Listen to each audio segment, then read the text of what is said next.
오늘 우리에게 주시는 하나님의 말씀은 로마서 10장 1절에서 4절 말씀입니다. 로마서 10장 1절에서 4절 말씀을 우리에게 주시는 하나님의 말씀으로 봉독하겠습니다. 형제들아, 내 마음에 원하는 바와 하나님께 구하는 바는 이스라엘을 위함이니 곧 그들을 구원을 받게 함이라. 내가 증언하노니 그들이 하나님께 열심히 있으나 올바른 지식을 따른 것이 아니니라. 하나님의 의를 모르고 자기 의를 세우려고 힘써 하나님의 의에 복종하지 아니하였느니라. 그리스도는 모든 믿는 자에게 의를 이루기 위하여 율법의 마침이 되시니라. 아멘. 할렐루야. 우리 인생의 빛이라는 것이 얼마나 소중한지 모릅니다. 빛이 없으면 살 수가 없고 빛이 없으면 분별할 수가 없습니다. 빛이 나타나면 어두움은 다 물러가게 되는 것이고 감추인 것은 다 드러날 수밖에 없는 것입니다. 우리도 햇빛을 잘 쬐어야 건강하게 살 수 있는 것이고 식물도 햇빛을 적절하게 쬐어야 건강하게 좋은 빛깔을 내면서 자라가게 되는 것입니다. 그런데 우리의 삶에 이렇게 소중한 햇빛도 너무 강하게 쬐면 식물이 말라버리고 뿌리가 타버리고 마는 것입니다. 무엇이든지 과하면 부작용이 생길 수밖에 없는 것입니다. 그러나 아무리 강한 햇빛이 내리쬐어도 그것을 견딜 수 있으려면 뿌리가 깊이 내려지면 그 어떤 풍파도 견디고 잘 싹이 돋아날 수가 있는 것입니다. 바르게 뿌리를 내리는 것, 이것이 얼마나 중요한지 모릅니다. 우리의 신앙의 삶에도 마찬가지가 아닐까요? 신앙의 뿌리를 잘 내리는 것, 예수님을 사랑하는 마음, 교회를 섬기는 마음에 뿌리를 깊이 잘 내리는 것, 이것이 우리의 삶에 너무나도 소중한 일이라는 것입니다. 오늘 말씀에 보면 사도 바울이 이렇게 10장 1절에서 말씀합니다. 형제들아, 내 마음에 원하는 바와 하나님께 구하는 바는 이스라엘의 구원을 이스라엘을 위함이니 곧 그들로 구원을 받게 하려 함이라라고 말씀하고 있습니다. 사도 바울 속에 간절한 마음의 소망이 있었다는 것입니다. 이 간절한 마음의 소망을 가지고 하나님께 언제나 간절하게 기도했다는 것입니다. 사도 바울의 마음속에 있었던 간절한 기도의 제목은 이스라엘의 구원이라는 것입니다. 동족 이스라엘이 구원받는 것, 이것이 사도 바울의 간절한 소망이었습니다. 그래서 언제나 이 소망을 붙잡고 이스라엘의 구원이라는 기도 제목을 붙잡고 하나님께 간절히 기도했습니다. 그런데 이 기도 제목을 잘 생각해 보면 조금은 이상하지 않습니까? 왜냐하면 이스라엘은 이미 하나님을 알고 있는 민족이었기 때문이었습니다. 더하여 하나님을 알고 있을 뿐만 아니라 하나님에 대해서 특별한 열심을 가지고 있었던 민족이 이스라엘 민족입니다. 사도 바울이 나의 간절한 소망은 이방인의 구원입니다, 또는 로마인의 구원입니다, 또는 복음이 전 세계에 퍼지는 것입니다 라고 말했더라면 당연한 것이고 아무 문제가 없는 것인데, 나의 간절한 소망은 이스라엘의 구원입니다 라고 말하고 나니 이 기도 제목이 조금은 이상하게 들린다는 것입니다. 우리의 기도 제목은 포항 시민의 구원입니다, 또는 대한민국의 구원입니다 라고 말한다면 모든 사람이 당연하게 받아들이고 문제가 없는 것인데, 나의 간절한 기도 제목은 포항 동북교회 성도들의 구원입니다 라고 말했더라면 이 기도 제목은 어쩐지 이상하게 들릴 수밖에 없는 것입니다. 하나님을 잘 믿고 교회를 잘 섬기는 집사님 혹은 권사님께 여러분이 집사님 제가 기도하고 있습니다 라고 말했다고 합시다. 집사님이 너무나 좋아서 무슨 기도를 합니까? 물어봤더니 집사님의 구원을 위해서 기도하고 있습니다 라고 대답했다면 여러분의 마음이 어떠했을까요? 매우 당황스럽지 않을까요? 제가 어느 날 권사님을 붙잡고 권사님 제가 기도하고 있어요. 그랬더니 권사님이 목사님 감사해요. 무슨 기도 드립니까? 권사님의 구원을 위해서 기도합니다. 이렇게 말한다면 몹시 당황스러운 일인 것입니다. 바울은 이스라엘이 하나님을 알고 있다는 것을 알고 있었어요. 하나님에 대한 남다른 열심이 있다는 것도 알고 있었어요. 그 열심, 모든 것을 인정하고 있었어요. 그런데 바울이 왜 이렇게 이스라엘의 구원이 나의 기도 제목입니다라고 말하게 되었을까요? 그들이 하나님에 대한 열심이 하나님에 대한 올바른 지식에서 나타난 것이 아니었기 때문이었어요. 이것이 바로 문제였다는 것입니다. 열심은 있었지만은 하나님에 대한 올바른 지식이 없었어요. 열심은 있었지만은 하나님을 제대로 알고 있지 않았어요. 심지어는 하나님에 대해서 무지했어요. 하나님의 뜻을 분별하지 못했어요. 하나님이 원하지 않는 열심을 했다는 거예요. 열심이 있었지만은 하나님과 관계가 없었어요. 하나님의 무지한 열심, 하나님을 제대로 알지 못한 데서 나온 열심, 하나님을 올바로 알지 못하고 하는 열심, 문제가 있다는 것입니다. 이러한 열심을 하나님이 기뻐하실 리가 없죠. 이러한 열심이 우리에게 감동을 줄 수가 없는 것입니다. 이러한 열심은 아무런 의미가 없다는 것입니다. 남자는 여자를 모르고 여자는 남자를 모르죠. 그래서 우리 남자들은 아내한테 이런 말을 한 번쯤은 들어보았을 거예요. 당신은 여자를 몰라도 너무도 몰라. 또 여자분들은 남편한테 이런 말을 들어보지 않았을까? 당신은 남자를 몰라도 너무 몰라. 이런 말을 한 번도 듣지 않고 살아온 사람은요, 위대한 사람이에요. 또 자식은 부모를 모르고 부모는 자식을 모르게 되어 있어요. 아는 듯하지만은 모르면서 우리는 살아가고 있어요. 하나님을 안다고 하면서도 하나님을 모르고 내는 열심, 어쩌면 하나님이 기뻐하지 않은 열심 속에 우리가 사로잡혀 있지는 않은가? 하나님과 관계없는 열심을 내고 있지 않은가? 하나님에 대한 올바른 지식을 가지고 있는가? 하나님을 알고 있는가? 오늘 말씀은 우리에게 이런 질문을 하도록 만들어 줍니다. 오늘 이 말씀은 우리의 신앙생활을 돌아보게 만들어 줍니다. 우리 모두는 신앙생활 열심히 합니다. 교회 봉사 열심히 합니다.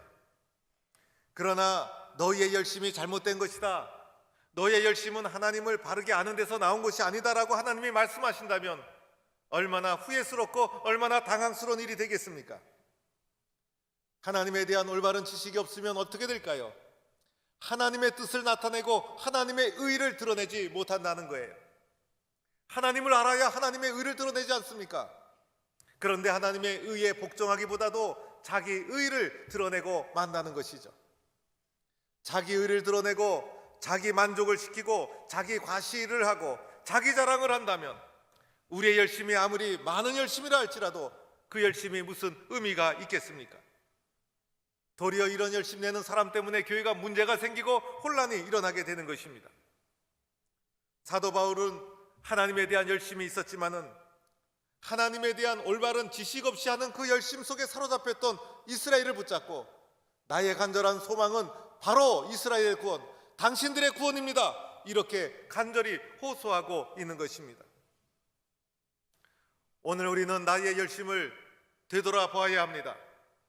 나의 열심은 하나님에 대한 올바른 지식, 하나님에 대한 올바른 이해 위에 서 있는가? 나의 열심은 하나님에 대한 올바른 믿음 위에 세워져 있는가? 나의 열심을 통해서 하나님의 의가 드러나고 있는가? 아니면 나의 의가 드러나고 있는가? 우리는 신앙생활을 열심히 해야 합니다. 헌신적으로 교회를 섬겨야 합니다. 열심과 헌신 속에 교회가 세워지는 것이고 복음이 증거되는 것이에요. 우리가 열심 내지 않으면 이 복음, 이 교회를 누가 지키겠어요? 그러나 우리의 열심과 헌신이 끊임없이 하나님에 대한 올바른 믿음 위에 세워져 있다라는 확신과 점검, 이것이 우리에게 필요하다는 것입니다. 그러기 위해서 어떻게 해야 되는가? 첫째는 끊임없이 회개해야 한다는 것입니다. 이 회개가 얼마나 중요한지 모릅니다. 회개하지 않으면 어느새 나도 모르게 교만의 위치에 이르게 되는 거예요. 사람이 겸손해지고 교만해지는 것 순식간의 일이에요. 그래서 겸손한 사람이라고 해서 영원히 겸손한 것이 아니에요. 언제 나도 모르게 순식간에 교만한 자의 자리에 앉게 될지 모른다는 거예요. 끊임없이 회개하는 자세, 끊임없이 나를 돌아보는 자세, 이것이 하나님 앞에서 바른 자세를 가질 수 있도록 만들어 준다는 거예요. 세례 요한이 예수님이 오시는 길을 준비하면서 제일 먼저 증거하고 선포한 것이 무엇이었어요? 회개하라, 천국이 가까이 왔느니라. 세례 요한이 증거한 것 회개였어요. 세례 요한의 선포의 핵심은 회개. 그래서 회개를 선포하고 회개의 세례를 주고, 그래서 회개만이 오시는 주님을 예비하는 것이다. 그래서 하나님 나라의 기쁨으로 참여하기 위해서 우리에게 필요한 것은 오직 회개다 라고 하면서 회개를 선포했던 것이죠. 예수님이 이 땅에 오셔서 공생애를 시작하시면서 첫 번째 선포가 무엇이었습니까? 회개하라, 천국이 가까이 왔느니라. 예수님이 공생애를 시작하시면서 첫 번째 선포를 멋있는 그리고 은혜스러운 말씀을 한 것이 아니었어요. 천국의 비밀을 우리에게 증거한 것도 아니었어요. 제일 먼저 외친 것이 회개하라, 천국이 가까이 왔느니라. 회개 외에는 길이 없다는 거예요. 회개 외에는 하나님과 바른 길로 접어드는 관문이 없다는 거예요. 회개가 하나님과의 관계의 첫 번째 관문이라는 것입니다. 우리는 끊임없이 나를 돌아보아야 합니다. 끊임없이 나의 열심은 어디서 오는 것인가? 그리고 나는 무엇 때문에 열심을 내는 것인가? 나는 부족함이 없는가? 나는 허물이 없는가? 나는 혹시 교만한 자리에 이르지 않았는가?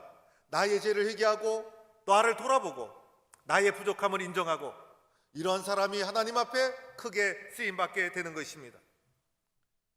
다윗이 위대한 이유가 있죠. 그가 온전해서가 아니었어요. 그가 전쟁에서 승리해서가 아니었어요.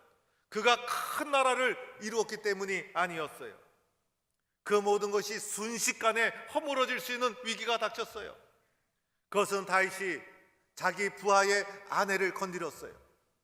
그래서 그 죄 때문에 그가 순식간에 그 모든 쌓아올린 업적이 허물어지고 인생이 아주 밑바닥으로 쓰러질 위기에 처해 있게 되었어요. 나단 선지자가 다윗에게 가서 그의 죄를 지적합니다. 그의 죄를 지적합니다. 날카롭게 지적합니다. 다윗은 왕이었어요. 그 말을 듣고 다윗이 은폐하거나 나단 선지자를 처형하거나 그리고 어떻게 다른 방법을 해서 위기를 모면하려고 하지 않았어요. 하나님 앞에 엎드려 회개하기 시작합니다.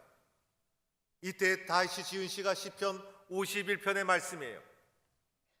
다윗이 지은 51편의 시에 보면 이렇게 말씀하고 있어요. 하나님이여, 내 속에 정한 마음을 창조하시고 내 안에 정직한 영을 새롭게 하소서. 나를 주 앞에서 쫓아내지 마시고 주의 성령을 거두지 마소서. 하나님의 정한 마음, 정직한 영을 사모하는 구구절절 애타는 마음이 이 속에 담겨 있어요. 다윗이 하나님에 대한 회개의 눈물을 쏟으면서 하나님, 나는 죄인입니다. 나를 쫓아내지 마세요. 나에게 정직한 영으로 나를 새롭게 해주세요. 회개하는 다윗이었기 때문에 하나님은 그를 위대하게 사용해 주신 것입니다. 베드로가 훌륭하게 쓰임받은 것이 있었죠. 12제자 중 모두가 훌륭했지만 그 중에서 가장 훌륭하게 쓰임받은 이유가 있었어요. 그 누구보다도 탁월해서가 아니었어요. 베드로는 자충우도라는 실수가 많았던 사람이었어요. 그런데 예수님을 절대로 부정하지 않겠다고 다짐했을 때 예수님이 다 굴기 전에 내가 나를 3번 부인하리라. 그런데 예수님이 잡혀가자 베드로는 예수님을 3번 부인하죠. 그때 새벽닭이 울자 예수님이 다 굴기 전에 내가 나를 3번 부인하리라, 이 말씀이 베드로가 생각이 났어요. 그래서 밖에 나가서 심히 통곡했다는 것입니다. 다른 사람 같으면 예수님이 하신 말씀 누구나 생각하고 기억할 수가 있을 거예요. 그러나 그 생각이 회개로 이어지는 거 쉬운 일이 아니죠. 베드로는 그 다 꾸는 소리에 주님의 음성을 생각하고 그 생각을 은폐하거나 생각을 숨긴 것이 아니라 그것을 회개로 이어나가게 됩니다. 밖에 나가서 심히 통곡했다고 하는데 여기서 통곡은 눈물을 주르륵 흘리면서 흘리는 통곡을 말하고 있는 거예요.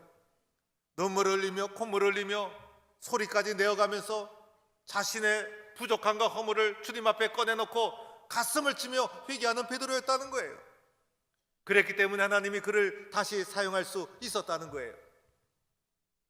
2015년 우리 성도들의 7가지 실천사항을 저는 교회 앞에 제시를 했어요. 여러분 예배당 우측에 걸려있는 플랜카드에 7가지 사항이 쭉 적혀 있어요. 예배당에 오시면 늘 이 7가지를 여러분은 눈으로 확인하시고 나도 저렇게 살아야지, 신앙의 원초적인 가장 중요한 영적 자세를 회복해야지라는 마음으로 7가지 자세를 확인하고 여러분이 기도하면서 예배를 준비하셔야 합니다. 그런데 그 중에 첫 번째가 회개 실천이에요. 첫 번째가 회개 실천이에요. 회개하지 않으면 은혜가 없는 거예요.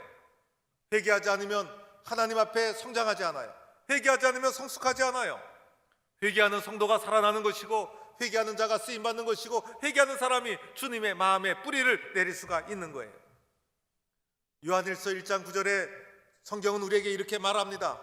만일 우리가 우리 죄를 자백하면 그는 미쁘시고 의로우사 우리 죄를 사하시며 우리를 모든 불의에서 깨끗하게 하실 것이요. 우리의 죄를 자백하라는 거예요. 스스로 고백하라는 거예요. 스스로 고백하지 않으면 하나님이 기뻐하지 아니하신다는 거예요. 남이 강요해서 고백하는 것은요, 그것은 바람직한 고백이 아니에요. 내 스스로 나 자신을 하나님 앞에서 성찰하면서 스스로 고백하고 그러함을 통해서 회개의 문을 통과할 때 나는 하나님 앞에 바른 지식, 바른 자세를 가질 수가 있는 것이고, 나의 열심이 하나님 앞에 바르게 뿌리 내린 열심이 될 수가 있다는 거예요. 회개하지 않은 사람은 쉽게 교만해질 수 있어요. 회개하지 않은 사람은 쉽게 다른 사람을 정죄할 수 있어요. 그러나 회개하는 사람은 끊임없이 하나님 앞에 자신의 마음을 뿌리내리며 쓰임받게 된다는 것입니다. 이렇게 끊임없이 회개를 통해서 하나님 앞에 가까이 나아가는 성도가 될 수 있기를 바랍니다. 두 번째는 예수 그리스도만을 바라보아야 하는 거예요. 오늘 말씀에도 그 말씀을 하고 있는 것이죠. 4절 말씀에 그리스도는 모든 믿는 자의 의를 이루기 위해서 율법의 마침이 되었느니라. 예수님만이 하나님의 의를 이루신 분이에요. 예수님만이 율법의 완성이요 율법의 마침이 된 분이에요. 율법의 요구를 온전하게 이룰 사람이 세상에 어디 있겠어요? 우리 모두는 허물 많고 부족하고 연약한 존재예요. 그러나 예수님은 율법의 모든 요구를 온전하게 이루신 분, 하나님의 의를 이루신 분, 그래서 우리의 마음과 눈과 모든 초점은 오직 예수님께 맞추어져 있어야 되는 거예요. 열심을 내면서 신앙의 길을 걸어가면서 사람을 의식하고 사람의 평가에 매달리지 마세요. 사람의 인정에 여러분 매달리지 마세요. 오직 우리는 주님만을 바라보며 나아가는 거예요. 우리의 초점, 우리의 관심, 우리의 마음 모든 것이 예수님께 가야 되는 거예요. 어떻게 하면 예수님이 기뻐하실까? 어떻게 하면 예수님이 좋아하실까? 어떻게 하면 예수님 본받을 수 있을까? 우리의 신앙의 핵심 중심에 예수님이 놓여 있어야 된다는 거예요. 우리의 신앙의 핵심에 다른 것이 있어서는 안 되는 거예요. 사람의 평가, 사람의 인정, 심지어는 담임 목사의 인정에도 연연하지 마세요. 여러분이 믿음의 길을 주님만을 바라보며 전진하는 거예요. 예수님처럼 생각하고 예수님을 본받으려고 하고 예수님께 배우려고 하고 그리고 예수님만 따라가는 거예요. 예수님의 사랑을 받고 예수님을 사랑하고 예수님처럼 섬기고 예수님처럼 행동하고 우리의 신앙의 모든 중심에 예수님이 놓여 있어야 된다는 것입니다. 예수님이 제자들에게 이렇게 말씀하셨죠. 아무든지 나를 따라오려거든 자기를 부인하고 날마다 제 십자가를 지고 나를 따를 것이니라. 예수님을 따르는 길은요, 자기 십자가를 져야 되는 거예요. 예수님을 따라가는 길에 항상 행복하고 기쁜 것이 있다는 것이 아니에요. 내가 져야 할 십자가가 있다는 거예요. 그런데 그 십자가 중에 하나가 날마다 나를 부인하는 거예요. 나를 부인하고 예수님을 바라보고 사람을 보지 않고 주님을 바라보고 끊임없이 주님을 바라보며 날마다 주님을 바라보며 따라가는 것, 이것이 우리의 삶이 되어야 한다는 것입니다. 나를 성찰하고 주님을 바라보며 나아가는 삶, 이러한 삶을 멋있게 한마디로 표현한다면 코람데오라고 말할 수 있지 않을까. 코람데오는 하나님 앞에서라는 뜻을 가지고 있어요. 코람은 앞에서, 그리고 데오는 하나님이라는 라틴어입니다. 그래서 코람데오는 하나님 앞에서 살아가는 삶의 모습을 코람데오 이렇게 말하고 있는 거예요. 우리는 사람 앞에서 살아가는 것이 아니죠. 세상 앞에서 살아가는 것도 아니죠. 우리는 하나님 앞에서 살아가는 거예요. 어떻게 하나님 앞에서 살아갈 수 있을까? 나를 끊임없이 회개하고 성찰하고 오직 우리의 삶의 중심에 예수님만을 놓고 살아가는 거예요. 하나님은 우리의 눈에 보이지 않죠. 그러나 예수님은 성육신하신 하나님, 그래서 예수님은 구체적으로 우리가 이 땅에서 어떻게 살아가야 될지를 보여주신 분, 그래서 예수님을 통해서 하나님을 아는 거예요. 예수님을 바라보면 하나님이 보이는 거예요. 예수님께 은혜 받으면 하나님이 어떤 분이신지 깨닫게 되는 거예요. 나는 하나님 앞에서 어떻게 살아가고 있는가? 나는 하나님이 나를 보고 계신다는 믿음을 가지고 살아가고 있는가? 하나님이 오늘도 살아계셔서 나와 동행해 주시고 나의 삶을 이끌어가고 있음을 나는 믿고 있는가? 나는 이렇게 하나님 앞에 살아가고 있는가? 하나님 앞에 살아가는 자는 끊임없이 나를 돌아보고 예수님께 초점을 맞춘 삶을 살 수밖에 없는 것입니다. 구약에 보면 요셉이 이러한 삶을 살았죠. 요셉은 하나님이 도와주시는 것을 보일 정도였어요. 그래서 그의 길을 하나님이 형통하게 인도해 주셨어요. 그리고 요셉의 마음속에도 하나님이 나를 인도해 주신다, 하나님이 나를 보고 계신다라는 믿음이 있었어요. 그래서 사람의 눈을 의식하지 않았어요. 사람의 눈이 없어도 하나님이 나를 보고 있다 믿었어요. 그래서 유혹이 와도 이길 수 있었고 시련이 와도 이길 수가 있었어요. 왜냐하면 하나님이 나와 함께 하시고 하나님이 나를 보고 계시니 나는 하나님 앞에서 살아가고 있다라는 분명한 고백을 하고 있었던 것이에요. 베드로가 훗날 은혜를 받고 복음을 전하는 초대교회 지도자가 되었어요. 복음을 전하다가 잡혀가서 재판을 받게 되었어요. 이때 베드로가 이렇게 고백합니다. 하나님 말씀 듣는 것보다 당신들의 말을 듣는 것이 하나님 보시기에 옳은가 판단해 보십시오. 하나님 말씀 듣는 것이 더 옳다는 거예요. 당신들이 아무리 핍박하고 회유하고 위협을 해도 나는 당신들의 말보다 하나님 말씀을 증거해야 합니다. 하나님 말씀이 나에게 더 중요합니다. 왜냐하면 하나님은 오늘도 살아계셔서 나를 도와주시는 것을 내가 명백히 보고 있는데 어떻게 하나님의 말씀을 거역할 수 있겠습니까? 하나님의 말씀에 순종하는 베드로가 되었다는 거예요. 사람의 눈보다 하나님의 눈, 사람보다 하나님의 평가, 이것을 더 소중하게 여기는 것, 이것이 코람 데오의 삶이라 할 수 있습니다. 성경에서 열심당이라는 소리를 한 번쯤은 들어보았을 거예요. 로마의 인구조사의 한 거에서 갈릴리를 본거지로 해서 유다라는 사람이 반란을 일으켰어요. 민족주의 반란이었죠. 그래서 이 유다의 반란이 일어난 후에 얼마 후에 예수님이 오셨던 거예요. 이 유다가 열심당의 창시자였어요. 그래서 예수님의 제자 중에는 열심당원도 있었어요. 열심이라는 것은 율법과 신에 대해서 열심히 있다, 이런 뜻이에요. 그래서 이들이 얼마나 열심히 있었는지 몰라요. 이들의 열심을 당할 수가 없어요. 이들은 인생을 바치면서 열심을 내었어요. 율법을 어기는 자는 즉각 처단을 했어요. 그것이 하나님에 대한 열심이라고 생각했어요. 이들의 열심을 따라갈 자가 없었어요. 그런데 불행하게도 이들의 열심은 하나님에 대한 올바른 지식 위에 세운 것이 아니었죠. 그러다 보니 예수님도 알아보지 못하고 결국은 이들의 열심이 역사의 도상에서도 아무런 의미 없이 끝나고 말았다는 것입니다. 베드로도 열심히 있었기 때문에 예수님을 따라다녔죠. 그러나 베드로의 초기 사역, 자기 열심이 더 컸었어요. 자기 열심이 컸을 때는 예수님이 하시는 일을 가로막고 예수님 그러면 안 됩니다라고 주님이 가시는 길을 가로막게 되었던 거예요. 가룟유다는 자기 열심으로 예수님을 따라다가 자기 열심을 극복하지 못했죠. 그래서 예수님을 팔아넘긴 것도 자기 열심 때문이었어요.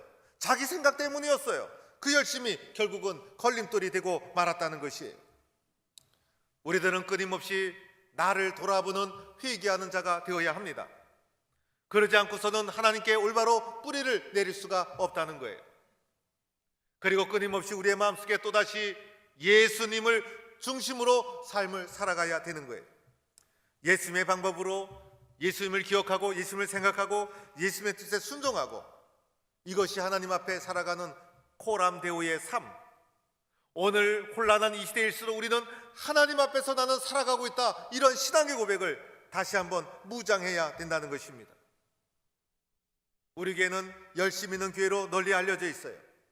예배도 열심이고 기도도 열심이고 봉사도 열심이고, 그리고 주중에도 성도들이 계속해서 교회를 해서 봉사하고 섬기는 열심히 있는 교회가 포항 동부교회입니다. 그런데 많은 교회를 보면요, 열심을 내다가 상처를 받고 열심을 내다가 다툼이 일어나고 열심을 내다가 상처받아 신앙을 잃어버리는 경우가 종종 있습니다. 그런데 우리 포항 동부교회는 열심을 내다가 더 큰 은혜 받는 교회가 될 수 있기를 축원합니다. 열심과 헌신을 하다가 하나님을 만나는 기쁨을 누리는 교회가 되기를 축원합니다. 열심과 헌신 속에 하나님이 주시는 기쁨을 누리고 감격을 누리고 천하보다 귀한 영혼을 사랑하고 우리의 신앙의 뿌리를 더 깊이 하나님 앞에 뿌리를 내리는 코람데오의 삶을 살아가 하나님이 기뻐하시는 아름다운 열매를 맺어가는 성도가 되기를 주의 이름으로 간절히 축원합니다. 기도드리겠습니다. 하나님 감사합니다. 세상의 많은 사람 중에 우리를 불러주셔서 하나님 앞에 열심 있는 사람으로 세워주시니 감사합니다. 우리의 열심이 하나님의 나라를 확장하는 열심이 되게 하시고 우리의 열심이 교회를 풍성하게 만드는 열심이 되게 하시고 우리의 열심이 하나님의 은혜를 풍성하게 누리는 열심이 되게 하여 주옵소서. 끊임없이 하나님 앞에서 나를 돌아보게 하시고 예수님 말씀을 충실하게 순종하면서 하나님 앞에서 나는 살아가고 있다는 코람데오의 신앙정신을 가지고 오늘 또다시 하나님 앞에 섬기고 봉사하고 헌신해서 나를 통해서 아름다운 귀한 열매가 많이 드러날 수 있도록 주께서 축복해 주옵소서. 오늘 저녁에는 재직 수련회를 진행합니다. 우리 모든 성도들이 열심을 가지고 참여하고 열심을 가지고 은혜 받아서 이 땅 위에 하나님 나라를 확장하는 데 귀하게 쓰임받는 기회가 될 수 있도록 사용하여 주옵소서. 예수님의 이름으로 기도하옵나이다. 아멘.